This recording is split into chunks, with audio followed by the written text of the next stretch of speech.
Hi, today I'm for the new Lenovo P11 second generation, and I'll show you how to install a phone keyboard on this device.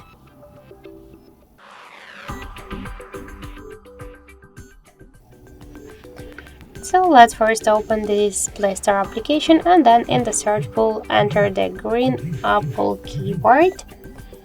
So now we should get this application. That's why tap to install and wait a couple of seconds. Then tap to open the app, click Enable in Settings, and near green Apple keyboard, tap once on the switcher, click to OK twice and go back. Then tap to switch input methods and switch your current keyboard to the green Apple keyboard. So now we're all set. So let's just use the search to see the new look of our keyboard, and we can see that it's so close to the iPhone 1 as all of the emojis.